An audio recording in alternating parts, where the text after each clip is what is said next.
बिस्मिल्लाहिर्रहमानिर्रहीम, अस्सलाम वालेकुम। मैं हूं आपका मेज़बान वसी शाह और आप देख रहे हैं ज़बरदस्त।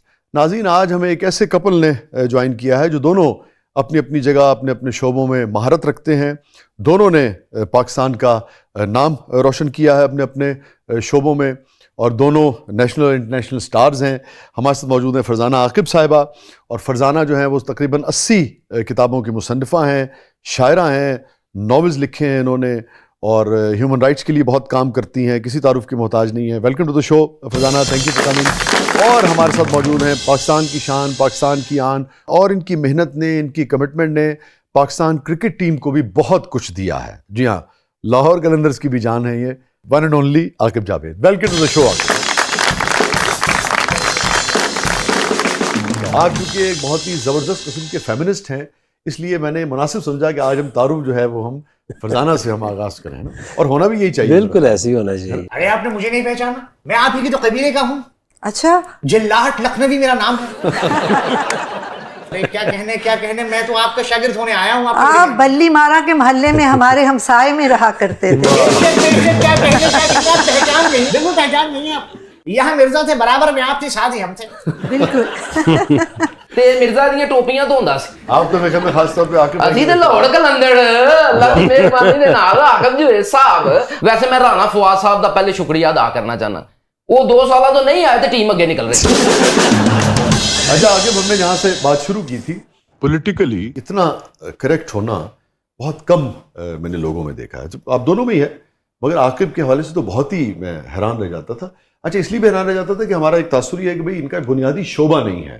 समाजियात जो है, वैसे तो हर शख्स समाज का हिस्सा है और शऊर रखता है, मगर लाज़मी बात है भाई एक आदमी स्टार रहे, पूरी दुनिया में खेला, तो क्रिकेट है, ये है, वो है, उसमें इतनी बारीकी होना कि कैसे माशरे में जिसमें लोग यानी कि बेटों के लिए दुआएं मांग मांग के और जनाब बेटियों की भी प्लेट से बोटियां उठा के उनके हुकूक जो हैं वो क्या बात अपने है। बेटों को जनाब रख देते हैं। यस, और उसमें एक ऐसा शख्स हो जो अपनी बेटी को बेटा तक ना कहता हो कि कि बेटा मैं तुमसे बहुत खुश हुआ। अरे भाई वो बेटी है तो उसे बेटी कहिए। तो मैंने तो सच्ची बात ये है, ये इंतहाई खूबसूरत बात जो है अपनी बेटी को बेटी ही कहना, बेटा ना कहना, ये मैंने आकिब बहुत खूबसूरत बात आपने कही। ये बिल्कुल इसी तरह है कि जिस तरह मैं आपको कहूँ कि वसी साहिबा इधर तशरीफ ले आइए, तो डेफिनेटली आपने ख़वातीन की वो दुखती हुई रग को छेड़ा है कि औरत को औरत होने पर फख्र करने दीजिए। क्या उसको उठते बैठते लम्हा भलमा ये एहसास मत दिलवाइए कि हमें बेटा चाहिए था और तुम बेटी बन के हमारे घर में आ गई। भाभी आपकी बातों ने मेरी आंखें खोल दी हैं। बेटी चाय मिलेगी मुझे? आपकी इजाजत से एक शेर अर्ज करना चाहूंगा। कुछ तो बोलो, मुंह में दही मत जमाओ। आहा, कुछ तो बोलो, मुंह में दही मत जमाओ। क्या कहने? So beautiful, so elegant, just looking like a mom. एक और इंदा सुटो। अरे वाह, नवाज जी, एक और अदा करना चाहूंगा। इस दर्द दिल की कोई तो दवा कीजिए। अच्छा, शेर तो पहला स्टार्ट होता है नहीं करके। देख अपना स्टाइल होता है मेरे भाई। एडा तू शायरां दा आकब जवेद। कैसे किया है कि भाई इस दर्द दिल की कोई तो दवा कीजिए। अच्छा, वो रहा कैमरा, आपके साथ मजाक हुआ, हाथ हिला दीजिए। अच्छा, ये बताएं कि ये भी आपका बड़ा यानी कि गैर रिवायती किस्म का फैसला था आप दोनों का कि भाई एक ही बस बेटी चाहिए, एक ही औलाद, और वो भी बेटी सिर्फ चाहिए। वाह। तो ये भी इसके पीछे भी क्या यानी कि देखिए, मैं नहीं कह रहा कि बेटी की, बेटा भी अगर हो तो भाई सिर्फ एक और सिर्फ बेटी। जब हमारी शादी हो रही थी, मैं हुकूक निस्मा के लिए, ह्यूमन राइट्स के लिए बहुत काम कर रही थी, पाकिस्तान कमीशन के साथ काम कर रही थी। एंड आकिब को ये पता था कि ये ह्यूमन राइट्स के लिए काम करती हैं और ये इनके अंदर भी वो एक छुपी हुई बात थी। तो जब एंगेजमेंट के बाद हमारी बड़ी तफसीलन बात होती थी और जब शादी के दिन करीब आए तो पर इन्होंने कहा कि अगर आप इतना ह्यूमन राइट्स के लिए काम करती हैं, और मेरी ऑब्जर्वेशन भी ये है कि औरतों के साथ बड़ी नाइंसाफ़ी हो रही है, बेटा अगर पैदा नहीं होता तो वो उस बेटे की लगन में 10-10 बच्चे पैदा हो जाते हैं, बेटियां हो जाती हैं, देन आदमी 2-2 3-3 शादियां करने का उसको एक्सक्यूज मिल जाता है। तो व्हाट इफ कि अल्लाह अगर हमें पहली औलाद बेटी दे दे और हम उस पर तवक्कुफ कर जाएं और शायद कोई मेरे फॉलोअर्स हों या मेरी फैमिली या कुछ लोग मेरे से थोड़ा सा शर्म कर लें और ऐसा आइंदा बेटियों के, सो दैट साउंड्स वेरी, मतलब मुझे ये बड़ा अनलाइकली लगा कि ये ट्रेडिशनल आदमी वाली, आज भी बहुत अनलाइकली। अच्छा, इसी तरीके से कुछ एक अपनी एक प्रेजेंस की भी तो एक वो होती है ना, मतलब घर में अगर बेटी है उसकी एक अपनी प्रेजेंस है, बेटे की एक अपनी वो है, तो इससे कतई नजर कि मेल या फीमेल, बेटा या बेटी, कुर्बानी देनी है ना वसी। कुछ लोग lead from the front, leader वही होते हैं ना। और डेफिनेटली आपने बड़ी खूबसूरत बात कही है कि ऑब्वियसली औलाद आपको हम 4 भी अफोर्ड कर सकते थे, हम वो रौनके भी लगा सकते थे, लेकिन अगर आपकी मकसदियत ये है कि आपने माशरे को कोई मैसेज देना है, कुर्बानी देनी है, तो फिर दी। फिर उसमें ना फिर आपने डाउट नहीं रखना कि या अल्लाह एक औलाद दे दे, जो मर्जी दे दे। नो, बेटी दे, बेटी ही चाहिए, कहा ही बेटी ही चाहिए। क्या बात है, बेटा दे और कबूलियत हुई। जी गल ठीक है, बेटा इंज दा भी तो निकल आंदा ना। ज्यादातर आजकल है ये जस्ट लुकिंग वाओ। देखिए उसमें अभी जो बात कर रहे थे ना, उसमें फिर बात वही आ गई कि औलाद होगी, बेटा होगा, नस्ल बढ़ेगी, ये जो मेरे घर हैं, जमीनें हैं, ये कौन ले जाएगा? मैं अपने बेटों को हाथ में दे के मर जाऊं फिर मुझे सुकून है, तुझे कुछ फिर भी फर्क नहीं पड़ना। इससे कतई नजर की बुढ़ापे में कोई सहारा बने ना या ना बने, इंडिविजुअल आप एक इकाई हैं और आपकी एक अपनी वो है, दूसरा एक अपनी, ये अलग बात है कि आपके वजूद से उसने जन्म लिया है, मगर वो एक इंडिविजुअल है, उसकी एक अपनी शख्सियत है। मगर बहरहाल एक कंपनी तो होती है ना, एक कुर्बत तो होती है ना, एक बहुत सारी यादें इकट्ठे बड़ी होती हैं, और उन यादों से आपको, वो यादें आपको सींचती हैं, आपको जिंदा भी रखती हैं। उन यादों के बगैर भी जिंदगी गुजारना एक मुश्किल काम तो होता है ना। और ये कितना बड़ा एक खुशी है बेटी के लिए। टाइम तो कहती I am alone, I am also alone, she is also alone in this house. उसको ये कहा कि देख तू हमारे लिए इतनी इम्पोर्टेंट है कि तू पैदा हुई तो क्या अल्लाह की रहमत आ गई, बस अब ये हमारी मोहब्बत है, प्यार है। तो कल को 2-3 साल बाद तुम्हारे सामने किसी और को ये बात कर रहे होंगे तो तू कैसा फील करे? फिर क्या कहा उसने? वो बहुत not just like a wow, just a wow. And हमारी शादी भी वसी, हमने शादी के दिन से भी एग्जाम्पल जो हमारे बस में था, मतलब जिसमें हम अपनी थोड़ी सी वो ऑनेस्टी डाल के माशरे को मैसेज दे सकते थे इसराफ के खिलाफ। ये जो एक क्लैरिकल लेवल का इंसान भी बेटी की शादी करने के लिए कितने मसाइल से गुजरता है, नमूदो नुमाइश के खिलाफ, वहां भी हमने स्टैंड लिया। हमने अपनी शादी मस्जिद में करी, 2 कपड़ों में करी, बरी नहीं आई, जहेज नहीं आया, वलीमा, कोई वलीमा, कोई कुछ मेहंदी, कुछ नहीं हुआ। गरीबों को थोड़ा बहुत वो देख रस्म में। कोई ट्रेडिशनल काम किया आपने जिंदगी में? मैंने कभी नहीं किया, कभी नहीं किया। जो सारी जिंदगी गुजारी है, अभी भी देखें तो मैं आई थिंक 99.9% से डिफरेंट जिंदगी गुजारता हूँ। सारी दुनिया इतना ज्यादा मुख्तलिफ। मैं ये जानना चाह रहा था असल में, मैं ना वो आपकी उसको जिसका मतलब साइको एनालिसिस करना चाह रहा था। 2 बागी मिल गए थे। तो गैर मामूली आदमी। ऐसी ऐसी मिसालें हैं कि जो आप मुझे इतना अप्रिशिएट कई दफा करते कि यार ये बंदा ऑनेस्ट, ये नई सिफारिश सुनता, ये नई गलत काम करता। तो हमारे लाहौर कलंदर उत्ते आई एक हमारे बड़े करीब साथी हुआ है, और लाहौर कलंदर ने कितना कंट्रीब्यूट किया पाकिस्तान की टीम के हवाले से भी। जी, तो अब जब उनकी खुद की बारी आई ना बेटे की, अच्छा, तो फंस गए। अब उनकी ख्वाहिश थी कि नाम लीजिए ना। थोड़ा सा डॉक्टर नुमान है। तो वो जब उनकी अपनी बारी आ जाती है फिर फंस जाते हैं, फिर कहते यार मेरा ना, देखो सबका कोई ना कोई होता ही है। तो हमने अभी ये लाहौर कलंदर की जो जर्नी है, ये एक कंप्लीट नहीं, ये कहाँ करेंगे, एक कंप्लीट वे ऑफ लाइफ है। हमने करके दिखाई है कि आप जमीन पे रुल रहे हैं, आपको लोग गालियां दे रहे हैं, आपको कह रहे हैं कि ये कभी सोच नहीं सकते कि ये लोग कभी जीतेंगे। ऐसे ही हमने रास्ता वो अपनाया। ये ना फिर दुख दी रग ते हथ रखे ना जनाब, राणा फवाद साहब नु कढ़िया पहले। वैसे बात ये गलत नहीं कर रहा।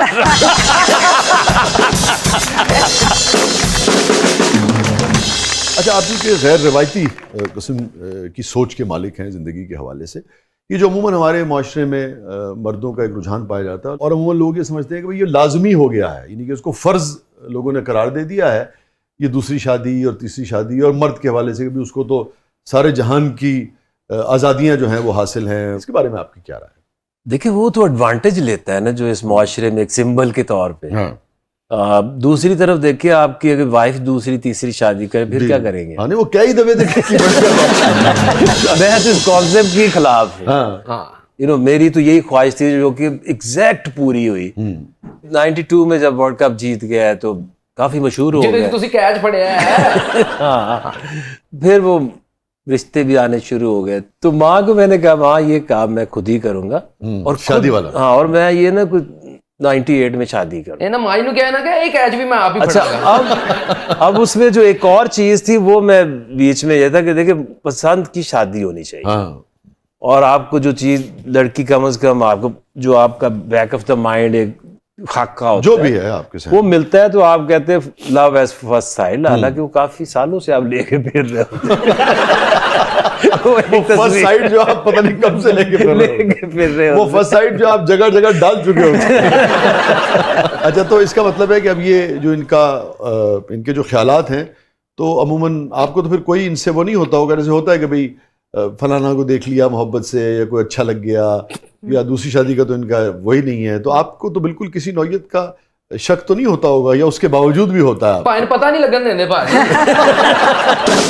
मामले में आप रिवायती खातून है, बेगम है या गैर रिवायती है? ये मैं रिवायती हो सकती हूँ, ये कोई दावा नहीं है क्योंकि मोहब्बत तो हम पोजेस करते हैं। ये देखे ना, और ये तो इस चीज की तो कभी बात वहीं आगे कमान अब बात कमान मोहब्बत में अगर पोजेशन ना हो तो वो मोहब्बत नहीं ये होनी भी चाहिए। और मैं ये यकीन रखती हूँ कि अगर आप मोहब्बत में पोजेस करते हैं तो ये आपकी मोहब्बत की इंतहा होती है। लापरवाही तो फिर यू नो वो मोहब्बत का वतीरा नहीं है। लेकिन और आप शायर हैं, आपको पता है कि शायर मोहब्बत में बड़ा सेंसिटिव होता है और आकिब को भी पता है कि मोहब्बत में मैं इसे बड़ा पोजेस करती हूँ। तो इसका मतलब है कि इस मामले में इनकी जिंदगी को मुख्तलिफ बड़ी हराम है इनकी जिंदगी। भाई भी बड़े टूटे से दिल लग गया नहीं होनी चाहिए। उन्होंने सोचा होगा कि विमेन राइट और ह्यूम बात कर रही है, पता नहीं कहेगी कि नहीं नहीं ऐसी कोई बात नहीं है। हाँ, मुझे पूरा एतबार है। अच्छा, मैं चूंकि देखिए आपका यानी कि हम फैमिली फ्रेंड्स भी हैं, तो मैं अगर आप इजाज़त दें कोई ऐसी बात जो बहुत ही ज़ाती नौयत की मैं करूं कि जैसे अब ये मतलब आपको सुना है बाकायदा एक मखसूस टाइम से के बाद घर से बाहर रहने की भी इजाज़त नहीं है, दुरुस्त है कि गलत है? देखिए ये नुकसान होता है दोस्तों जो का। एक जो बैलेंस है ना दैट इज इम्पोर्टेंट। ठीक है, नहीं मेरे सवाल का जवाब दें। नहीं पहले एक दफा बहुत ज्यादा ना 3-4 साल पहले इतनी ज्यादा हमने आवारगी की पूरे मुल्क में ट्रायल्स देना और उसी जमाने की बात नहीं, वो तो बहुत ज्यादा बागी थे, मतलब इन सेंस की उसमें मैंने बड़ा सफर किया है, रोक नहीं ने कोई। तो फिर ये हुआ कि हमने खुद ही डिसिप्लिन लगाया कि यार इज्जत को बहाल करना है, सारे लोग घर चले जाना है।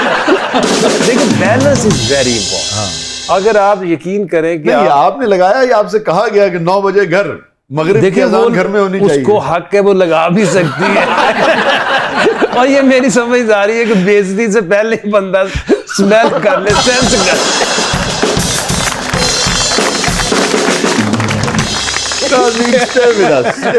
छोटे से वक्फे के बाद वापस आते हैं। आप देख रहे हैं जबरदस्त, बेपनाह खूबसूरत, शानदार और रवायत शिकन किस्म के मेहमान हमारे साथ मौजूद हैं। हमारे साथ मौजूद हैं आकिब जावेद और फरजाना आकिब। आप देख रहे हैं जबरदस्त। वेलकम बैक नाजरीन, जबरदस्त में एक बार फिर खुशामदीद। हमारे साथ मौजूद हैं फरजाना आकिब साहिबा, हमारे साथ मौजूद हैं one and only Aqib Javed. हमारा सेगमेंट है जिसका नाम है जबरदस्त पब्लिक सब जानती है। तो आप दोनों के बारे में क्या जानना चाह रही है पब्लिक, जरा देखते हैं। मेरा सवाल सर आकिब जावेद और उनकी मिसेस है कि जब आप दोनों की लड़ाई होती है तो आप दोनों की लड़ाई में मैच रेफरी कौन होता है? हमने अपना रेफरी जो है वो भी पढ़ने भेज दिया। तो हमारे पास लड़ना चॉइस ही नहीं रही। नहीं, लेकिन फिर अगर रेफरी नहीं है तो फिर तो गुत्थम गुत्था हो जाएगा। इसीलिए तो बंदा फिर लड़ता ही नहीं है। नहीं, एक सूरत ये है कि लड़ेगा नहीं और एक सूरत ये है कि फिर इस डर से भी नहीं लड़ता कि लड़ पड़े तो कुछ छुड़ाने वाला नहीं।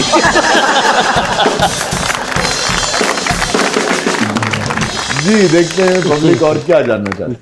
फरजाना आकिब, मैंने आपके बहुत शेर पढ़े हैं लेकिन आपने आकिब जावेद के लिए कितने शेर लिखे हैं?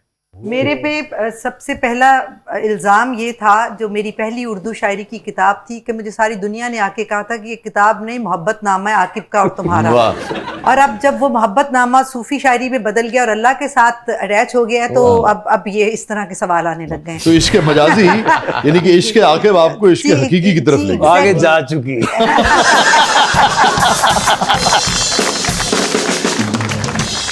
जनाब आगे बढ़ते हैं। सर आकिब जावेद, मैंने सुना है आपने शाहीन अफरीदी के कप्तान बनने पर 100 दे के दी थी। क्या कर दी थी? कह रहे हैं शाहीन आफरीदी के, भाई ख्याल ये तासुर ये है लोगों का कि आप शाहीन को बहुत ज्यादा पसंद करते हैं और सपोर्ट करते हैं। तो सवाल नौजवान ये कर रहा है, और देखिए सारे अपना किसी एकेडमी से पूछ रहे हैं जी जी। और वो कह रहे मैं आपको दोबारा सुनवाता हूँ, उसी से सुनवाता हूँ जी। सर आकिब जावेद, मैंने सुना है आपने शाहीन अफरीदी के कप्तान बनने पर 100 दे के दी थी। देखिए, एक तो नेचुरल चीज है, जब आप प्लेयर जो है दरियाफ्त किया पहले उसको लाहौर का कैप्टन वो बना, 2 साल उसने बैक टू बैक ट्रॉफी जिताई, और यही उसका सबूत है जिसकी वजह से वो आज पाकिस्तान का कप्तान है। हमारे लिए तो बहुत बड़ी खुशी की बात है। 100 देखो से भी आगे, देखो से भी आगे। देखते हैं पब्लिक और क्या जानना चाहती है आप दोनों के बारे में। मेरा फरजाना साहिबा से ये सवाल है कि शायरा होने की हैसियत से जब वो अपनी शायरी अपने हस्बैंड आकिब जावेद को सुनाती हैं, तो इससे महजूज होते हैं या उनकी शायरी सुन के वो सो जाते हैं?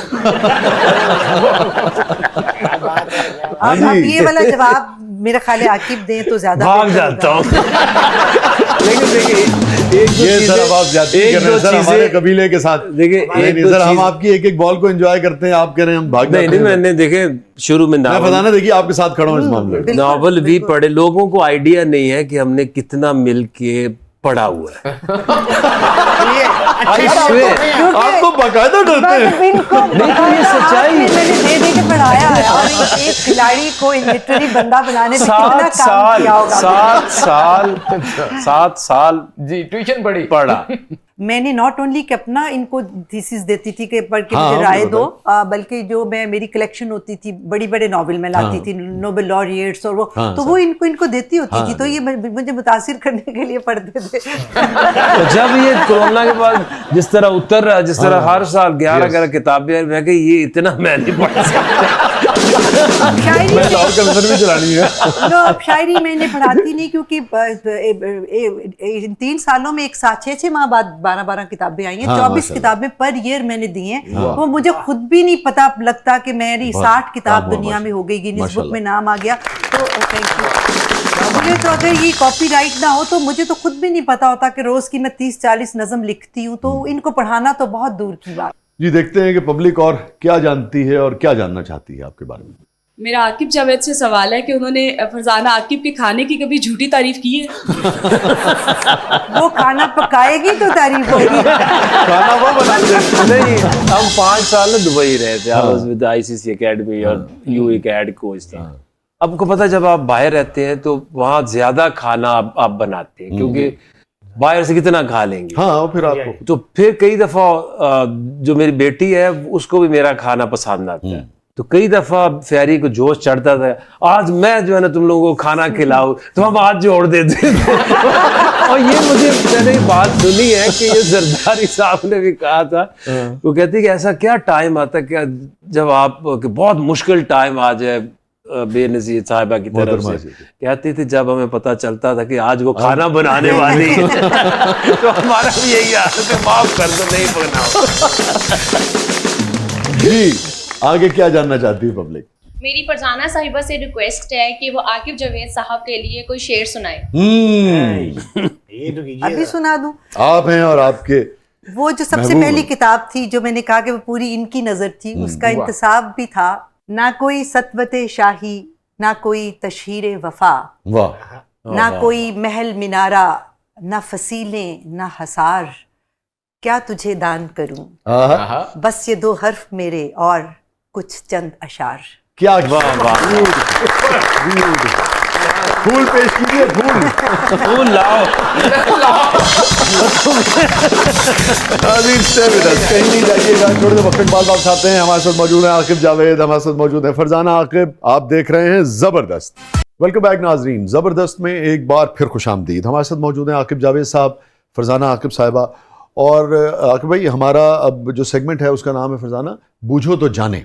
ओके। हम आपको बचपन में ले जाएंगे और जहन का भरपूर इस्तेमाल है। आप तो बहुत कम बला के प्लानर हैं जनाब, तो क्रिकेट के हवाले से बात करें।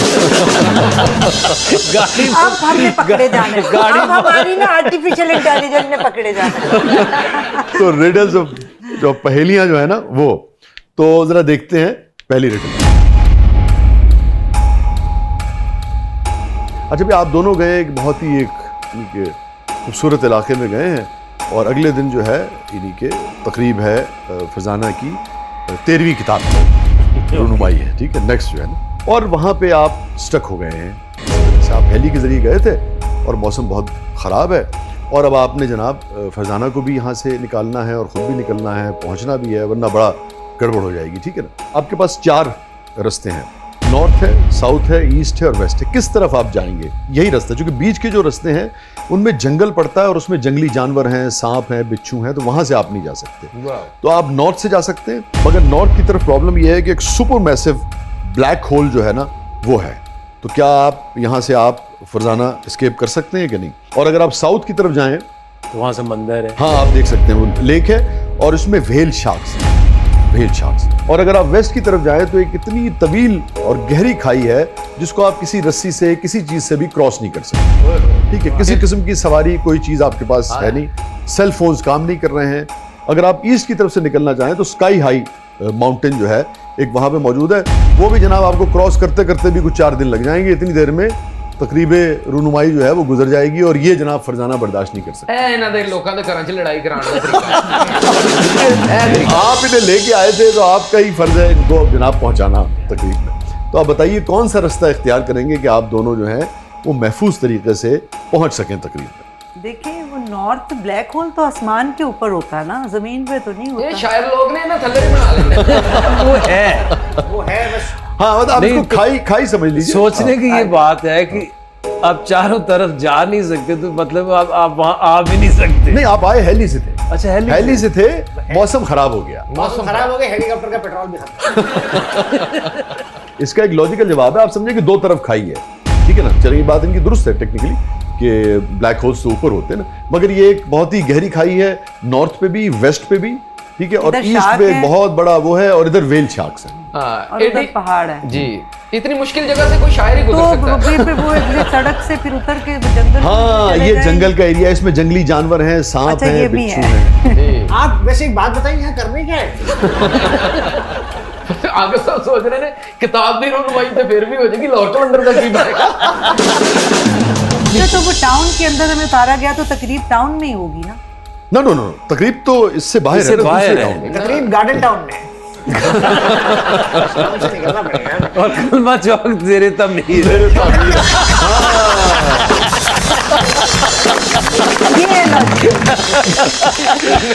भाई मैं आपको फिर बता रहा हूँ, ये लॉजिक। एक तरफ खाई है, आप किसी रस्से से, किसी चीज से क्रॉस नहीं कर सकते, दूसरी तरफ भी एक खाई है, जहाँ पहाड़ बांट रहा है। हाँ, पहाड़ जो है वो इतना है कि कम से कम 4 दिन लगेगा उसे क्रॉस करने, जो ईस्ट की तो तरफ है। कोई ये जो समंदर है इसमें कुछ ये जो लेक है, झील जो है, लेक में कुछ समुद्री जहाज, कोई कुछ ऐसी नहीं, कुछ है, भी वो भी नहीं है। ए शायर इन्हें ना कख रहने नहीं देते। अलबत्ता लेक जो है वो इतनी जरूर है कि उसे यानी कि स्विमिंग के जरिए क्रॉस किया जा सकता है, मगर व्हेल शार्क से। अब आप कौन सा रास्ता लेंगे? अब ये नहीं, मैंने कहा ना हमारी आज इंटेलिजेंस एक्सपोज होके ही रहेगी, एक्सपोज हो जाएगी। मुझे नहीं समझ आ। चले अच्छा, वैसे कैसे करें, कौन सा रास्ता? पहाड़ की तरफ ही सोचा तो जाता 4 दिन का रास्ता है कम से कम। एक ही रास्ता है, एक किताब और लिख लें। हाँ, ये फायदा हो जाएगा। मैं आपको क्लू देता हूँ, ये जो साइज है ना लेक का, ये इतना है कि आदमी स्विम करके, और आप दोनों स्विमर हैं, क्रॉस कर सकता है। वाह। मगर आप देख लें अगर आप जाना चाहें। शार्क हैगी जी भाजी विच, शार्क ਨੂੰ कहना मैं तेन लाहौर कलंदर ਦਾ हिस्सा बना ला। व्हेल शार्क्स हैं। तो व्हेल कौन सी किसी कुछ कहती है? हार्मलेस। हाँ, हार्मलेस है। यस, व्हेल शार्क्स जो है वो हार्मलेस है, उसके ऊपर बैठ के जा सकते हैं। बाय द वे, हम वेस्ट इंडीज में शुरू में थे। सही कहा था कि लॉजिक जो है वो फेरी। इधर है। हाँ, देखिए हम ये एक दफा वेस्ट इंडीज में थे, तो हम अपने होटल की बीच पे थे। हाँ, वहाँ कोई 3 किलोमीटर दूर एक आइलैंड था, हम बोट से वहां गए और शरारतन वापसी पे मैं, वसीम अकरम और मोइन खान वो 3 किलोमीटर हम स्विम करके वापस आए अपने बीच। और वेल शार्क्स थी उसमें, उसमें तो सब कुछ ही हो सकता है। फिर मगर अब देखिए, जो है, आपको निकालना ले नहीं चाह रहे गए, थे यहाँ मुझे से। ले गए फिर किताब के लॉन्च के लिए। हाँ, ले गए।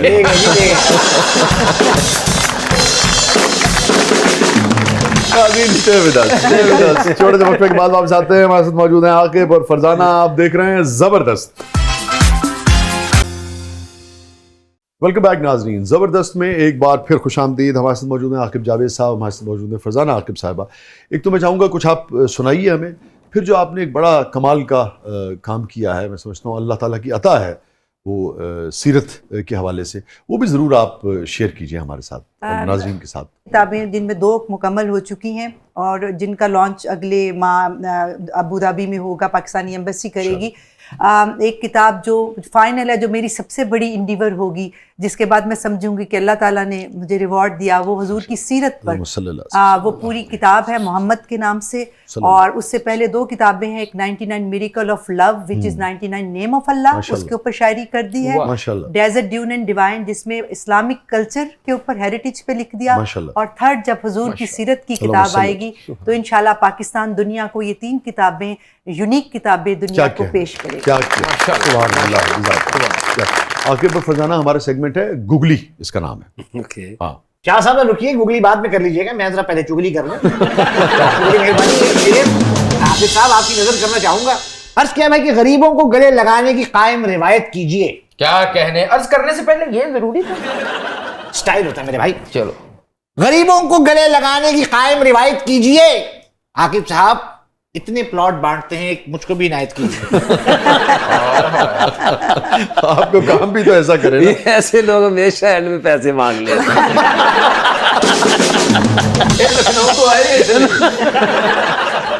जी, हमारा कबीला आया है तो जरा एक शेर आपकी नजर। इरशाद। अब नहीं चलेगी अमीरों की मनमानी। वाह, अब नहीं चलेगी अमीरों की मनमानी। अपना शागिर्द बना लीजिए, आपकी बड़ी मेहरबानी। अच्छा जी, गुगली, सारे बड़े नाम है क्रिकेट के, मगर अगर ये क्रिकेटर्स ना होते तो क्या होते? क्या गुगली है? वसीम अकरम, इंजमामुल हक, जावेद मियां साहब, शुएब अख्तर साहब। वसीम अकरम साहब कपड़े धोते। तो आज भी धुलवा रहे हैं। इंजमाम जो है ये, अच्छा, मैं चाहूंगा फरजाना की भी राय है ना। हाँ भाई, आपकी क्या? आकिब चारों का कर लें जरा, मैं उस दौरान सोच लूं। अच्छा ठीक है जी। इंजमाम पकवान सेंटर होता है अपना शायद। इंजमाम कपड़े की दुकान होती है। साहब वो सूट दे। शुएब और मियां साहब। जावेद भाई जो है ये एक काम को कर ही नहीं सकते। इनको सारा कुछ आता है। हर फन मौला क्या नहीं, लेकिन होता है क्या उसमें से? फिर भी महारत किसमें होती है इनकी? इनकी महारत जो है, मुझे लगता है कि ये पामिस्ट होते। अच्छा, ये आपने क्यों कहा? कोई ऐसी बात जो आप लोग ही जानते हैं, जो फ्रेटर्निटी है? क्योंकि वो सब जानते हैं। शुएब साहब। शुएब अख्तर अगर क्रिकेटर ना होते तो क्या होते? तो क्रिकेटर्स को एक ही काम बड़े मुश्किल से आता है, एक्टर होता। मेरे भी नहीं आ रहा था एक्टर। हाँ भी, आप कुछ तबसरा करना चाहेंगे? असल में 2 पर तो हो गया, मैं भी एक्टर कहती इन्हें। अब इंजमान और इनका मैं आई रिजर्व माय कमेंट। नहीं बताइए। नहीं, आई रिजर्व माय कमेंट्स। अच्छा, वसीम में भी म्यूजिक टीचर होते किसी कॉलेज में। अच्छा, गर्ल्स कॉलेज में।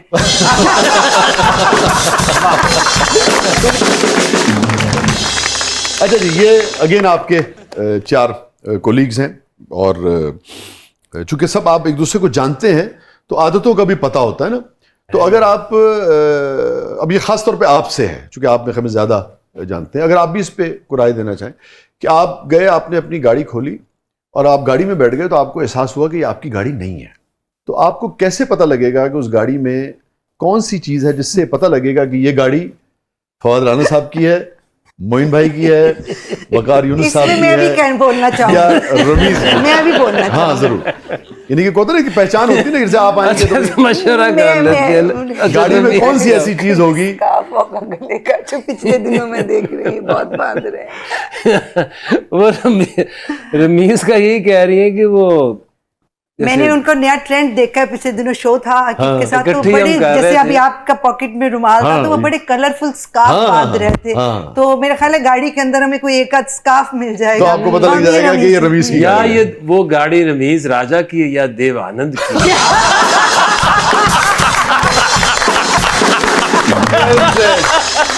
Well said. वकार कैसे पता लगेगा कि अगर वकार भाई की गाड़ी हो? कोचिंग कोर्स की किताब।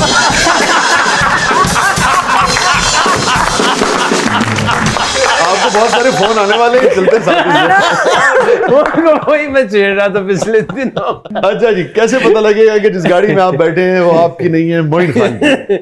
मोइन की होगी तो वो बर्गरों से भरी होगी, वो घर जा रहा होगा।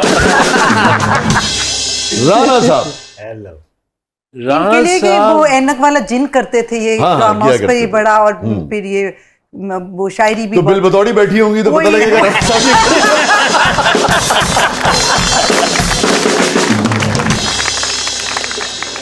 खूबसूरत तरीन जो कपल्स की अगर मैं लिस्ट बनाऊं तो आप लोग जो है वो टॉप 5 में शामिल हो। तो हमारी दुआ है कि ऐसे ही खुश रहें, सदा आबाद रहें, और आपकी तरफ से रोशनी, नूर और खैर का पहलू जो है वो सोसाइटी में जाता रहे। Thank you very much Aqib भाई, आपका आमद का बहुत बहुत शुक्रिया। फजाना बहुत बहुत शुक्रिया।